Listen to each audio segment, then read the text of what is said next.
Welcome to this video. This is not just a business story. This is not just a brand story. This is a story about a man who refused to watch a baby die.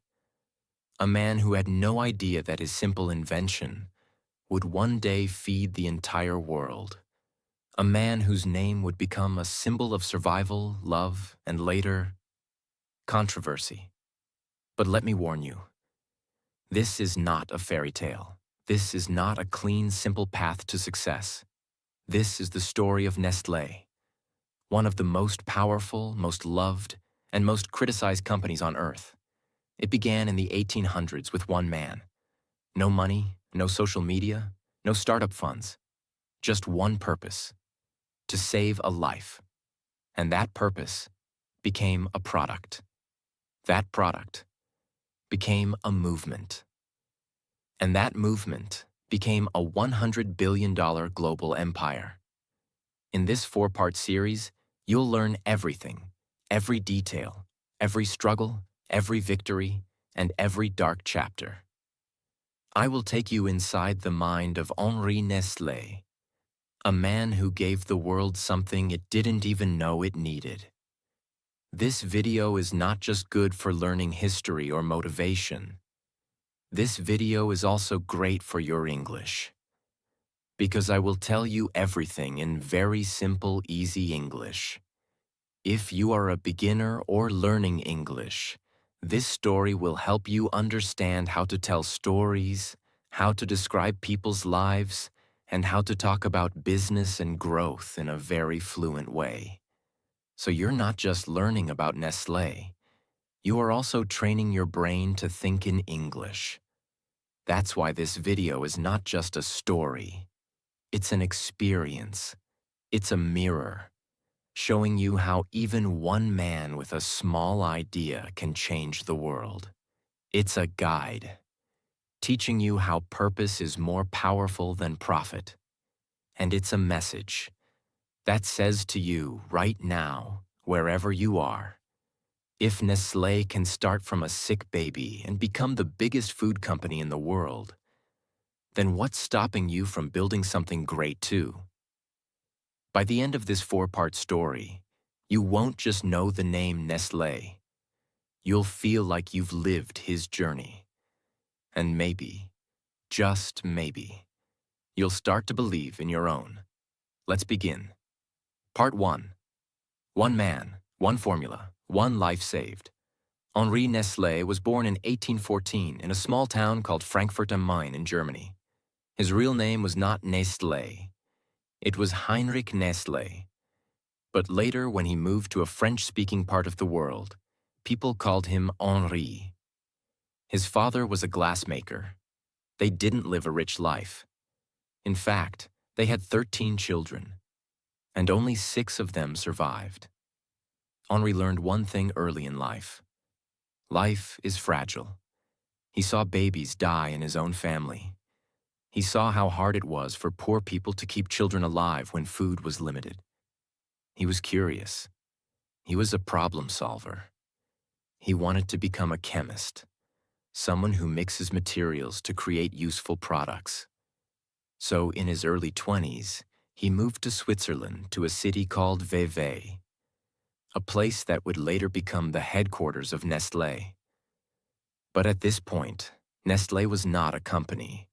It was just a man, living alone, working hard, trying to find something meaningful to do. He started with simple jobs, making oil, vinegar, lemonade, and other small products. He even worked as a pharmacist's assistant, learning how medicines were made. But inside him, a bigger dream was growing. He wanted to invent something that could truly help people. In the 1800s, many babies died before the age of 1. Why? Because not every mother could breastfeed. There were no proper formulas. There were no alternatives for babies who were too weak, too sick, or whose mothers were sick. Doctors were helpless. Families were heartbroken. One of the biggest causes of death was malnutrition. Babies simply couldn't digest the food people tried to give them. Henri Nestlé saw this problem. He didn't just feel sad. He didn't just complain. He asked the most important question any inventor can ask. What if I could make something that would save these babies? He began researching, studying baby digestion, studying breast milk, testing mixtures. And then, it happened. In 1867, after years of testing and failures, Henri Nestlé invented something new. A baby food made from cow's milk. Wheat flour, but baked to remove acid that upsets baby stomachs. Sugar. It was simple, it was safe, and it worked. He called it farine lactée. In English, this means milk flour. It could be mixed with water and fed to babies who couldn't breastfeed. This was not just a product. This was a miracle. That same year, a doctor in Vevey came to Henri Nestlé with a desperate case. A mother's baby was dying. The child couldn't take breast milk. Nothing was working. The doctor asked Nestlé if they could try his new invention. They fed the baby farine lactée, and the baby survived. The news spread quickly. People started calling it Nestlé's food. Mothers wanted it. Doctors recommended it. And Henri Nestlé realized, this is it. This is what I was meant to do. He gave it his name, Nestlé, which also means little nest in German. He used a nest symbol as the company's logo, a symbol of care, safety, warmth, and family. And just like that, the company Nestlé was born. In the next few years, Nestlé's food was sold not just in Switzerland, but across Europe. He started a small factory, trained workers, created instructions so the food could be made in different countries. But this was still the 1800s. There was no internet, no trucks, no phones. Everything was slow. Packaging was fragile. Products went bad if not handled carefully. Still, people trusted the Nestlé name because it wasn't just business. It was about saving children's lives. Even Queen Victoria's granddaughter used Nestlé products for her baby. But Henri was not interested in becoming a global CEO. He was a scientist, a creator, a humanitarian. So, in 1875, just 8 years after starting the company, Henri Nestlé sold the business to 3 businessmen. He wanted them to grow it bigger. He didn't care about money anymore. He just wanted to see his product help more people. Henri Nestlé died in 1890. But before he passed away, he had already planted the seeds for something far bigger than himself. He proved something important. If you focus on solving a real problem, the world will listen. His baby formula saved thousands of children. His brand became a symbol of trust. And even today, 150 years later, every Nestlé product still carries his name and logo. The world was changing. The year was 1875. The Industrial Revolution had already spread across Europe. Factories were booming. People were migrating from farms to cities. Science was advancing. But infant mortality, babies dying, was still high. So Nestlé's product was not just useful, it was needed. After selling his company to 3 businessmen in Vevey, Henri Nestlé quietly stepped away. He had done his part. Now it was up to these new owners to carry the Nestlé name into the future. And they were ambitious. They didn't want Nestlé to be a small-town baby food company. They wanted it to be global. But growing a brand in the 1800s wasn't easy. There were no planes, no internet, no Google ads. Only one thing: trust. People only bought what they believed in. And Nestlé's story of saving a child gave it that trust. But the new owners faced a problem they couldn't ignore. About 15 years before Nestlé, another company had started in Switzerland. It was called the Anglo-Swiss Condensed Milk Company. It was founded by two Americans, George and Charles Page. They had one goal: make milk last longer. Back in those days, milk spoiled quickly. It couldn't travel far. Babies and soldiers couldn't always access fresh milk. So the Page brothers created condensed milk, thick, sweet milk that could be stored in cans and last a long time. It became a huge success. It was used for everything: baby feeding, baking, tea, coffee, and even for army rations. By the time Henri Nestlé invented his baby formula, Anglo-Swiss was already doing well. Now imagine this: two companies, both from Switzerland, both trying to feed babies, both growing fast. A collision was coming, and for years, they were rivals. They competed in markets, pricing, and distribution. Sometimes, they even copied each other's products. But as the years went by, both companies realized something powerful. Instead of fighting each other, what if we join forces? In 1905, it finally happened. Nestlé and Anglo-Swiss Condensed Milk Company merged. And just like that, a new, stronger Nestlé was born.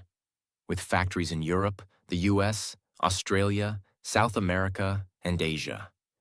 Now they weren't just a baby food company. They were a milk empire.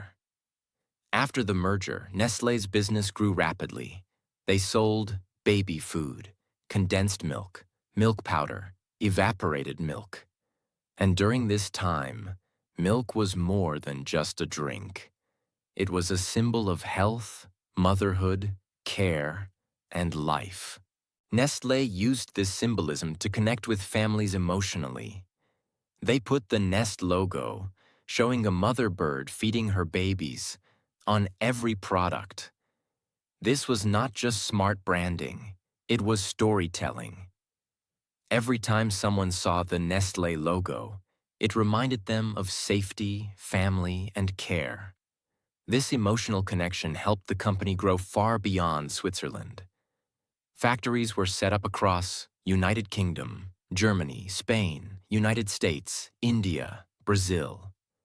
By the year 1912, Nestlé had become one of the biggest dairy food producers in the world. But then something happened that would change everything. A tragedy that would affect every company, every country, and every child on Earth. In 1914, the world went to war. World War I. Millions of people were killed. Economies collapsed. Factories stopped. Trade ended. Cities were destroyed. For a company like Nestlé, this was a nightmare. Shipping became dangerous. Workers were sent to fight. Milk supplies were low. Many factories were shut down. But Nestlé did something clever. They found a way to supply condensed milk to the armies. This became a new market. Soldiers needed high-calorie, long-lasting food. So Nestlé shipped condensed milk to British, French, and German troops.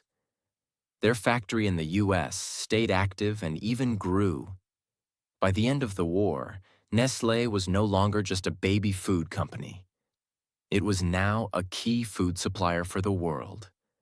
But the war had also taught Nestlé a lesson. We cannot depend on just one product. So, after the war ended in 1918, Nestlé made a bold decision. They were going to diversify. They were going to create new products that the world had never seen before. And one of them would become a revolution in how people drink coffee. Let's go back to the 1930s. After World War I, Nestlé had built many factories, but some of their biggest markets were in Brazil. Brazil had a coffee crisis. They were producing too much coffee, and prices were falling. The Brazilian government came to Nestlé with a request.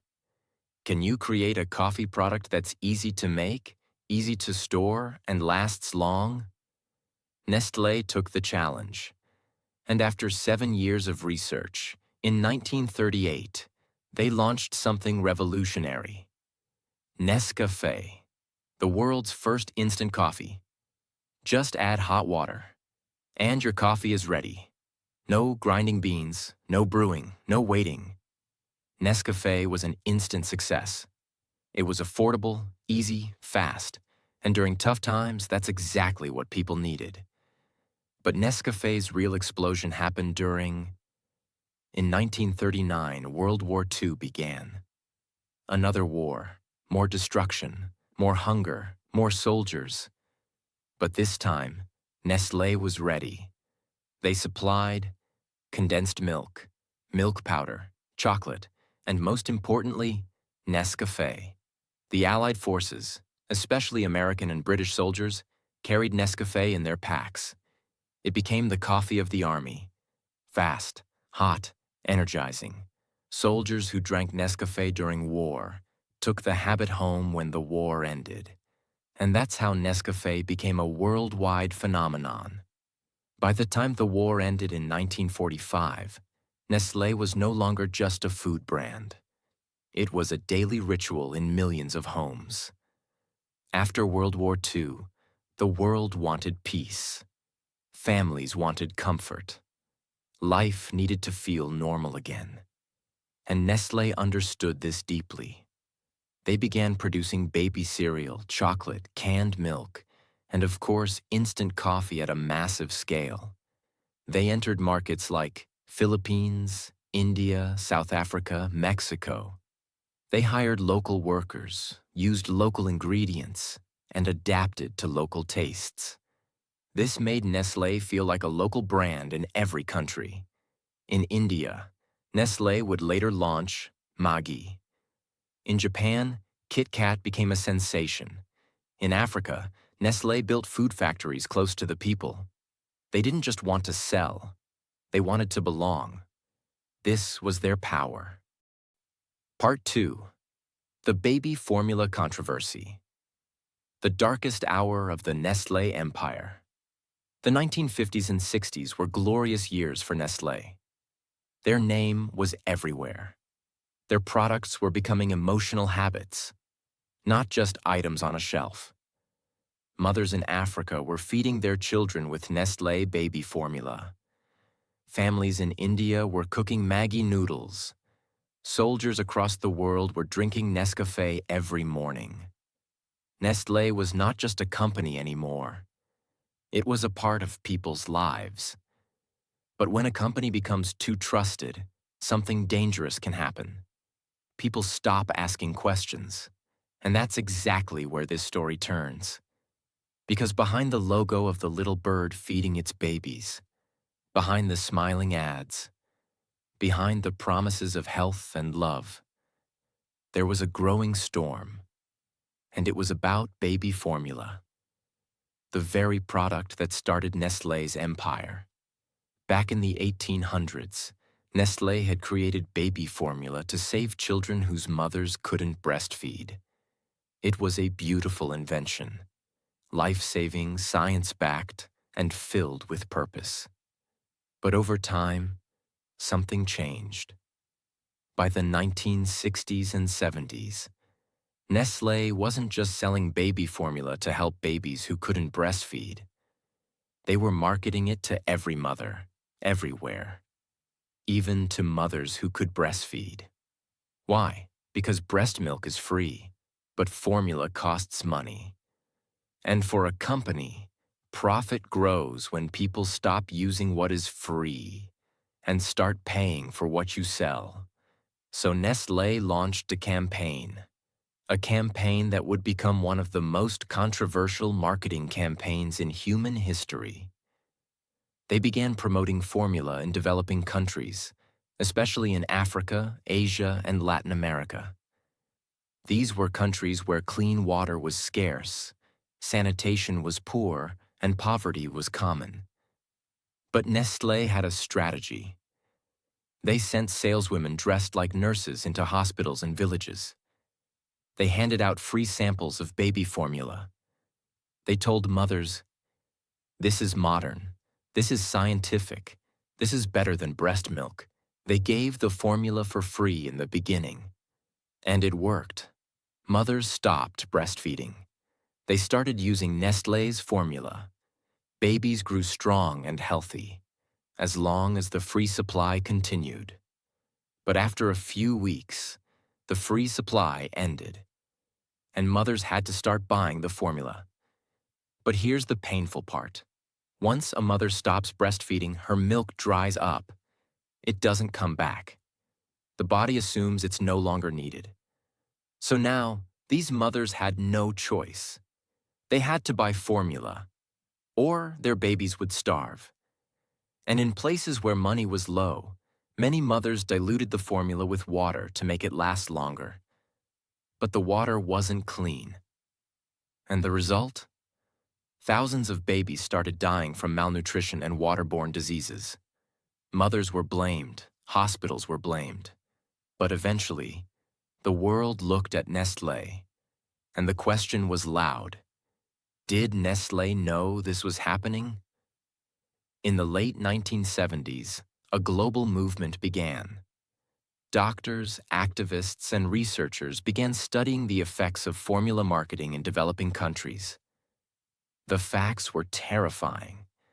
In many areas, more babies were dying after starting formula than before. Formula was being mixed with dirty water because clean water was not available. Many poor families couldn't afford enough powder and were feeding their babies half nutrition. The company was accused of creating dependency, getting mothers hooked, then charging them. In 1974, a report was published in the UK titled "The Baby Killer." It was a direct attack on Nestlé, accusing them of unethical marketing that led to the deaths of infants in poor countries. Nestlé responded with lawsuits, saying the report was misleading, but the world had already seen enough. In 1977, the Nestlé boycott began in the United States. People around the world stopped buying Nestlé products. Students protested. Doctors protested. Churches joined the movement. It became a global storm. Nestlé, the company known for love and nourishment, was now seen as a villain. A company putting profit before the lives of children. For the first time in its history, Nestlé was on trial. Not in court, but in the eyes of the people. The pressure was too much. Governments, health organizations, and the World Health Organization, WHO, got involved. In 1981, after years of research, WHO passed the International Code of Marketing of Breast Milk Substitutes. It set strict rules. Formula companies could no longer give free samples to hospitals. They could not use nurses or health workers to promote products. They had to clearly mention that breastfeeding is the best choice. They were not allowed to market directly to mothers. Nestlé publicly agreed to follow the code. But the damage was done. The Nestlé brand, once a symbol of life, was now connected with manipulation, corporate greed, and death. Many people never forgave the company. Even today, the baby formula controversy is studied in business ethics classes around the world. It became the ultimate example of what can go wrong when marketing becomes more powerful than morality. But here's the twist. Nestlé didn't disappear. It didn't collapse. It did something else. Something rare in the corporate world. It listened. It learned. And it began to change. In the 1990s and early 2000s, Nestlé made huge reforms. They updated their marketing guidelines, improved formula education, partnered with governments for clean water access, added breastfeeding support on many of their websites and product labels. They even created Nestlé Nutrition Institute, an organization to support child health globally. But for many critics, this was not enough. And maybe it never will be, because some wounds are too deep to heal. After the global formula controversy, Nestlé was no longer innocent. They had been tested, they had been exposed, and they had been judged. But inside their boardrooms, they made a crucial decision. They would stop trying to just be big. Instead, they would try to belong. They didn't want to be seen as a global corporation selling foreign products. They wanted to be seen as a local friend, someone who understood the people. And to do that, Nestlé had to learn a new language. The language of culture. They had to stop thinking like a company and start thinking like a mother cooking in the kitchen, a child opening a snack after school, a father drinking his morning coffee in silence, a college student trying to cook something fast and tasty in 5 minutes. Nestlé had to stop being Nestlé the company and become Nestlé the feeling. Let's start with India. The year was 1983. India was a country of deep tradition, homemade food, and strong family values. Mothers cooked everything from scratch. Instant food was not popular. But Nestlé saw something that others didn't. They saw that Indian mothers were tired.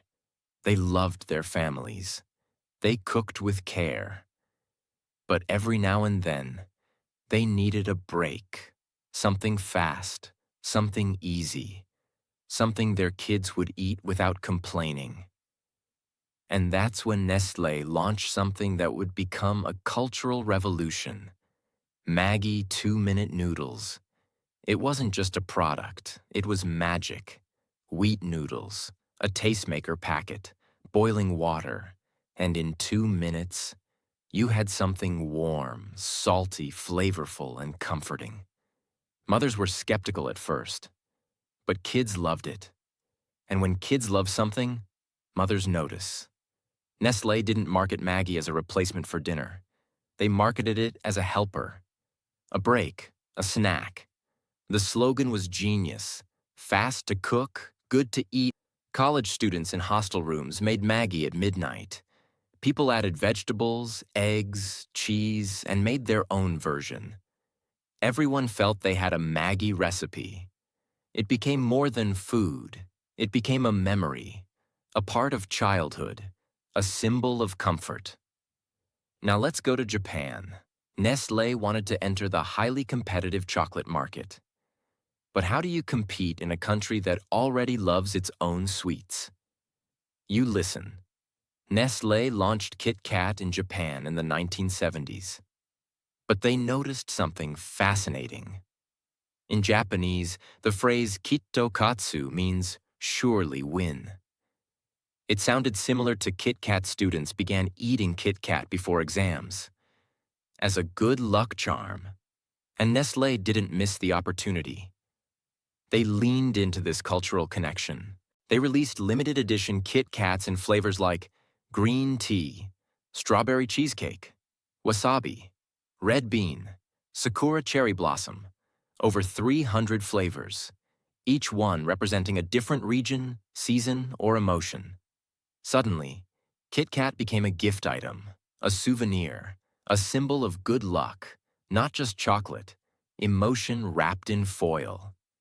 Now let's travel to Nigeria and Southeast Asia. Children were growing fast. Parents were worried about energy, height, and brain development. Nestlé launched Milo, a chocolate-flavored malt drink fortified with vitamins and minerals. But they didn't just sell it as a beverage. They sold it as a partner in childhood. They sponsored school sports, gave away Milo-branded water bottles, created sports kits, and told every parent, Milo makes champions. In countries where health was a daily concern, Milo became a badge of responsible parenting. A child with a Milo bottle looked strong, sharp, active, and mothers loved that image. What do all these stories tell us?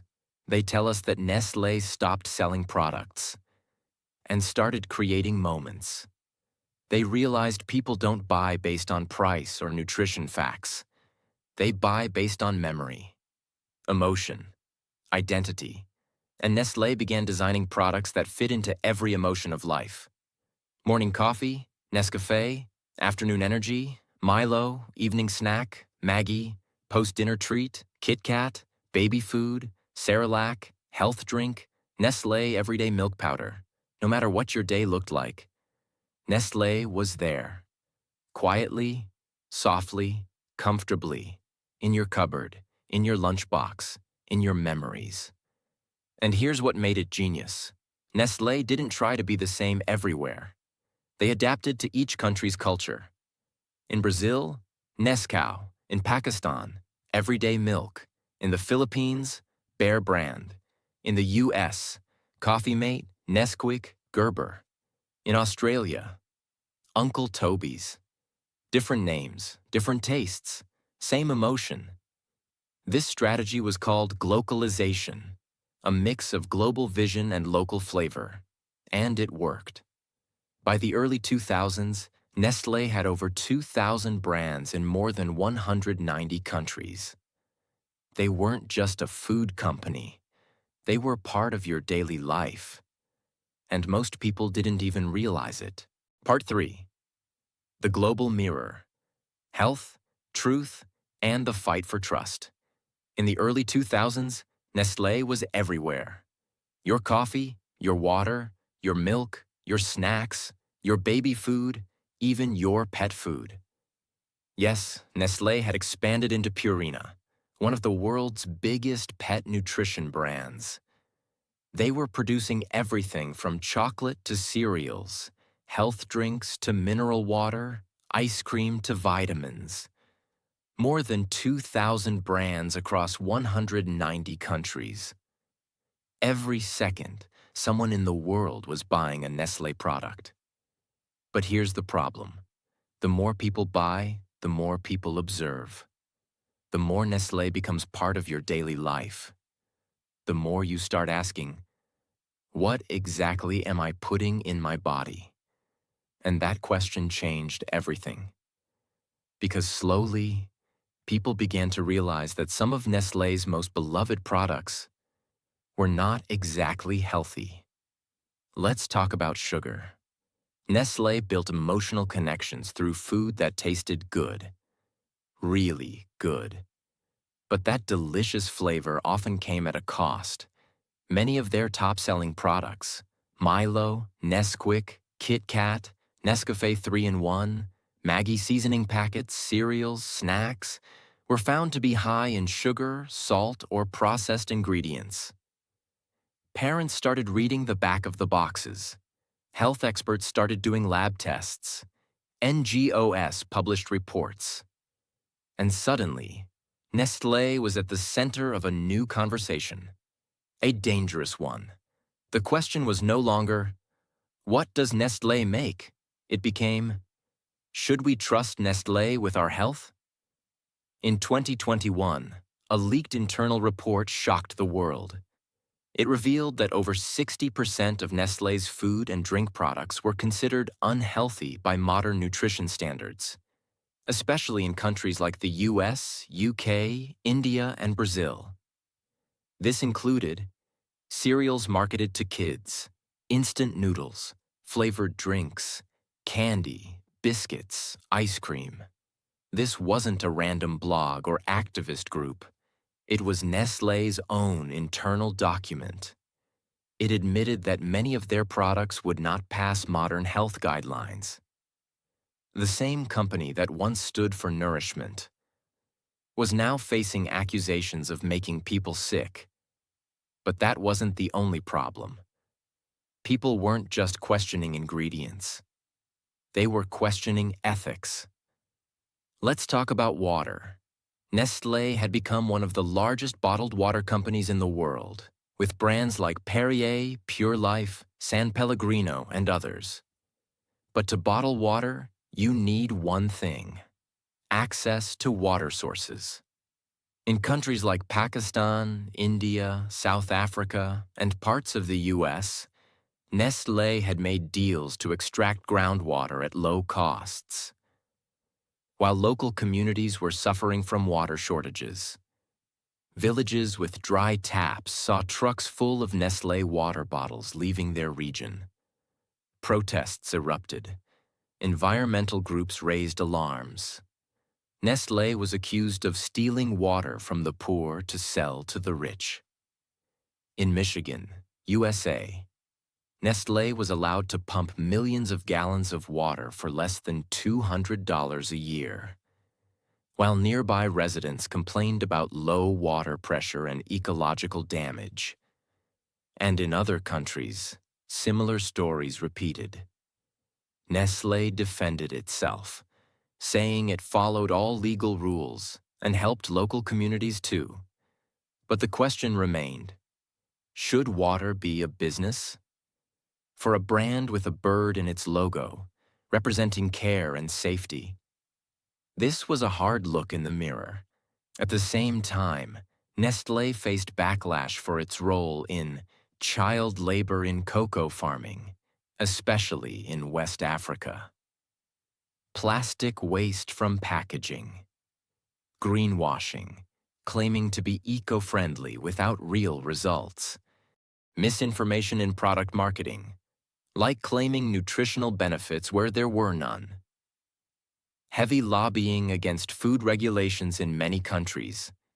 Each controversy came with media reports, boycotts, hashtags, and public anger. And here's the thing. Nestlé was no longer facing these attacks in newspapers or documentaries.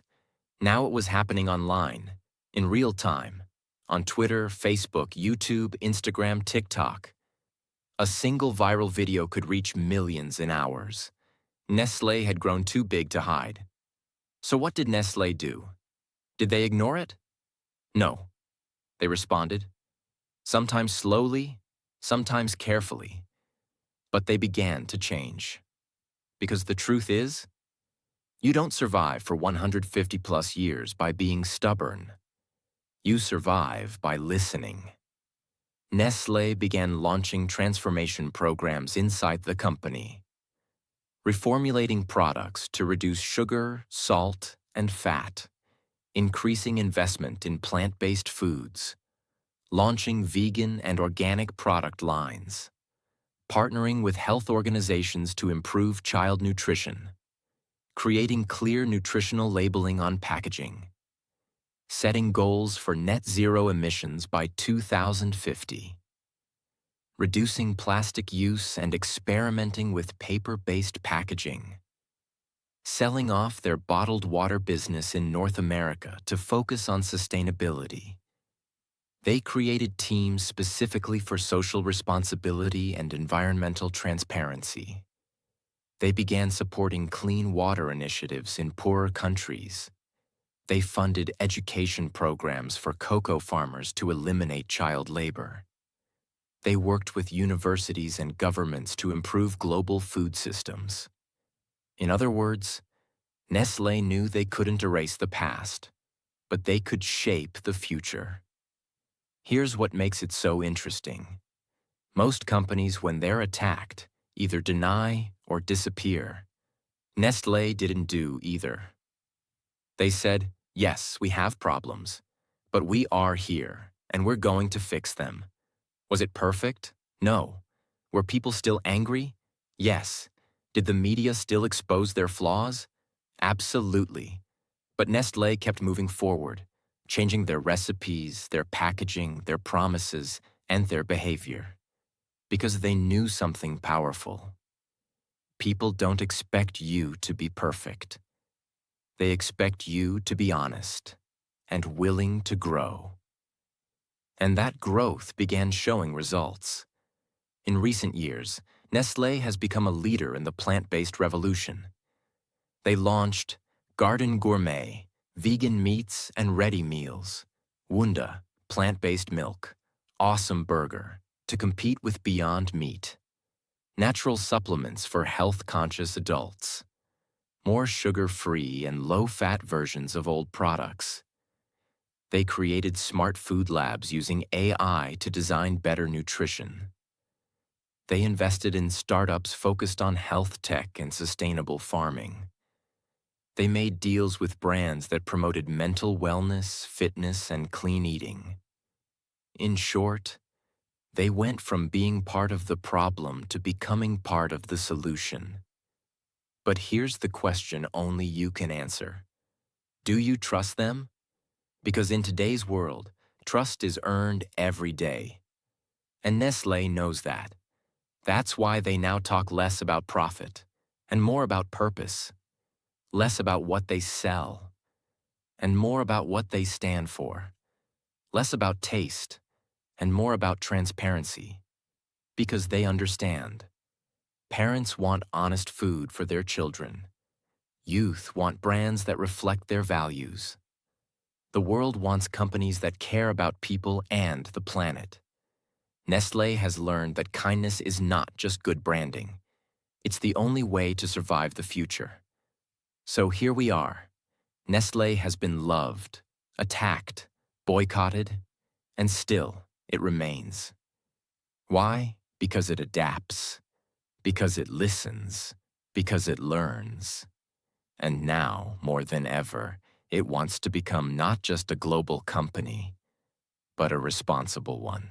Part 4. Nestlé, the empire, the evolution, and the eternal question. If you walk into any store anywhere on Earth, from the busiest supermarket in New York, to the smallest local shop in Uganda, to a floating market in Thailand, to a rural pharmacy in India, you'll find Nestlé. It may not say Nestlé on the front. It might say Kit Kat, Milo, Nescafé, Cerelac, Purina, Gerber Maggi, Nido, Smarties, Nestea. But behind it, the silent name sits there. Printed small, quiet, almost invisible. Nestlé S. A. The quiet owner of your morning, your childhood, your late-night hunger, and your memories. And that's what makes this story so powerful. Because you've lived it, without realizing it. Nestlé has been a part of you.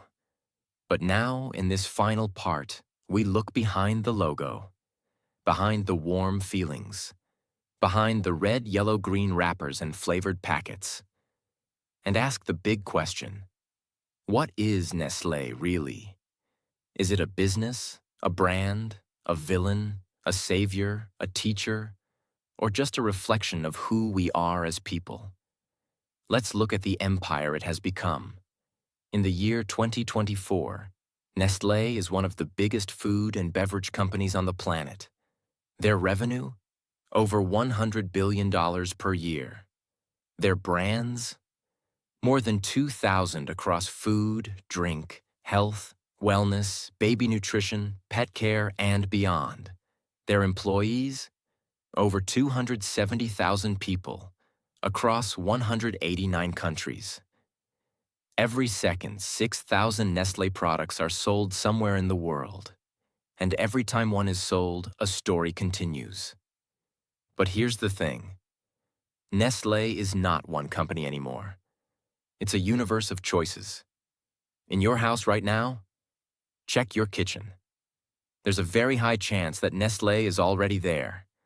A Kit Kat in the fridge, a Nescafé jar on the shelf, a Maggi packet in the drawer, Cerelac in your baby's bag, Purina food in your dog's bowl, Nestlé water in your fridge, vitamin supplements in your cabinet, health drinks in your gym bag.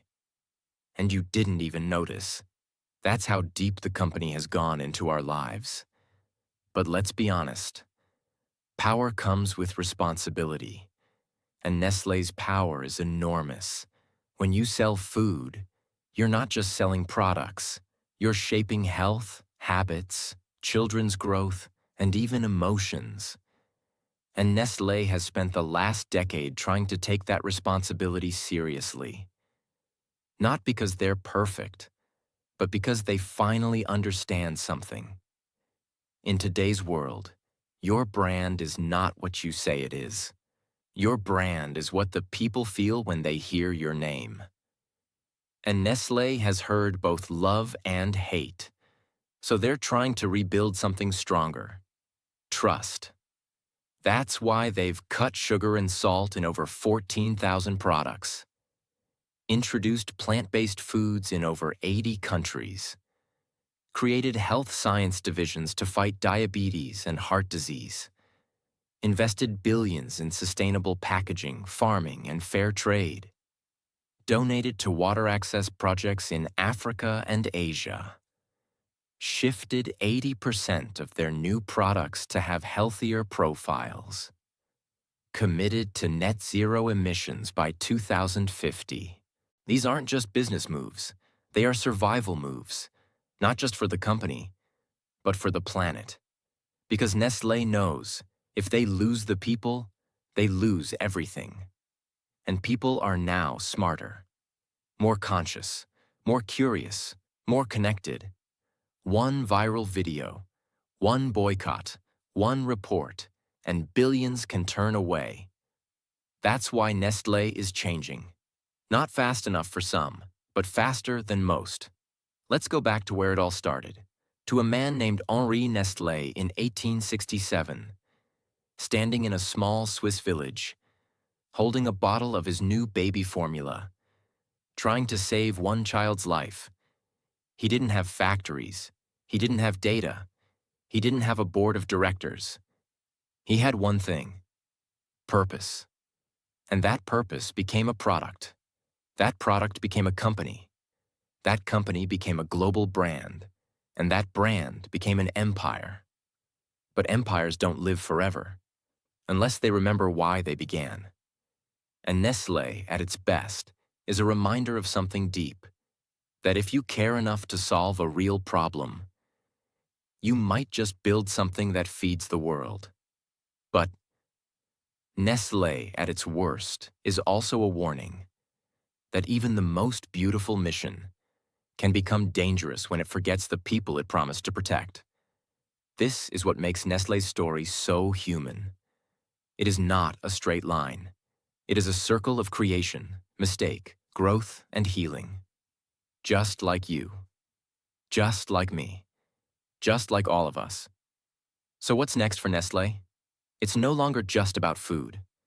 Nestlé is now entering the world of nutrition science, gut health, mental wellness, supplements, brain-boosting ingredients, protein innovation, meat-free future, AI-powered recipe personalization.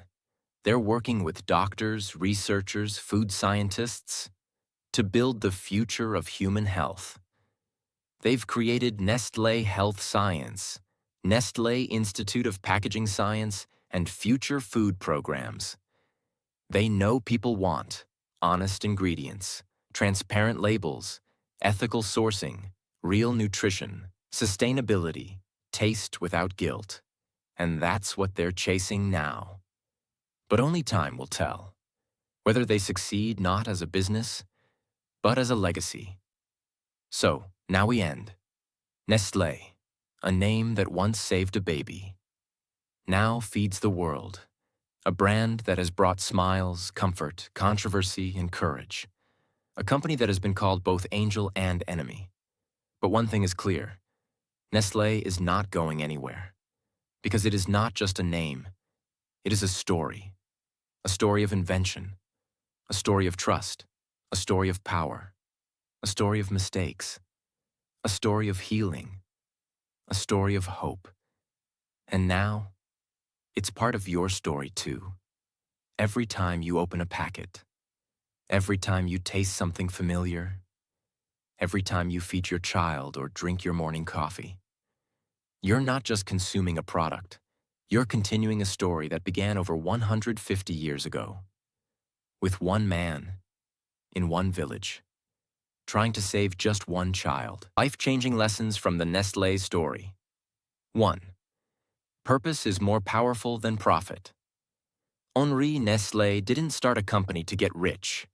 He created something to save a child's life. That purpose gave birth to a legacy. The lesson? When your mission is rooted in service, not ego, your impact lasts far longer than money ever can. 2. Solve a real problem, and the world will follow you. Nestlé didn't sell fantasy. It solved a problem no one was fixing: malnutrition in infants. If you want to build something meaningful, stop chasing trends. Solve a problem people feel every day. 3. Adapt or disappear. Nestlé faced world wars, food revolutions, health scares, environmental pressure. But it kept evolving. The world will change. If you don't change with it, you won't survive, no matter how powerful you are today. 4. When you grow big, the world will test your soul. Nestlé's darkest moments came after its greatest success. The bigger your name, the bigger the mirror the world holds up. Don't just build a brand, build a conscience, because success without integrity is just failure in disguise. 5. Apologize, correct, and rise again. Nestlé made serious mistakes, but it listened. It changed, it fixed, and it kept trying. Everyone falls. What matters is whether you're humble enough to admit it and strong enough to change. 6. Emotion is the real empire. Maggi, Milo, Kit Kat, Nescafé, they are not just products, they are feelings. If you want people to remember you, don't just enter their wallet, enter their memories. 7. Your story is stronger than any ad. Nestlé's real marketing was never a billboard. It was the story of a man trying to save a baby. If you want people to trust you, tell them the truth and let your story do the talking. 8. You don't need to be perfect. You just need to grow. Nestlé has been loved, hated, doubted, forgiven. But it kept growing. Don't aim to be flawless. Aim to be better than yesterday. And let time speak for you. Now, take a breath. You've just heard the story of a company that began with nothing but an idea and became a name whispered in kitchens across the world. But this is not just about Nestlé. This is about you. Because somewhere inside you is also an idea, a purpose, a beginning. Maybe the world hasn't noticed you yet. Maybe you're not big. Maybe you're still small, like Henri Nestlé was in 1867. But remember this, it only takes one decision, one idea, one moment of courage to change your life, and maybe the world, just like he did. And yes, you'll make mistakes. You'll be misunderstood. You'll be judged, questioned, doubted. But if you keep learning, if you keep fixing, if you keep growing, you'll build something that lasts longer than your name. Something that feeds people. Something that heals people. Something that stays. So take this story and make it fuel for your own, because maybe, just maybe, the next Nestlé is watching this video right now. If you felt something today, if this story taught you something, if it helped your English, if it moved your heart, if it inspired your mind, then don't leave empty-handed. Subscribe to this channel right now. Because we're not just telling stories. We're building a community of people who want to learn, grow, and leave a mark on the world. In simple English, with powerful messages and unforgettable truth. Join us. Your journey starts now. Thank you for watching. See you in the next story. Until then, stay curious, stay kind, and keep growing. Subscribe now.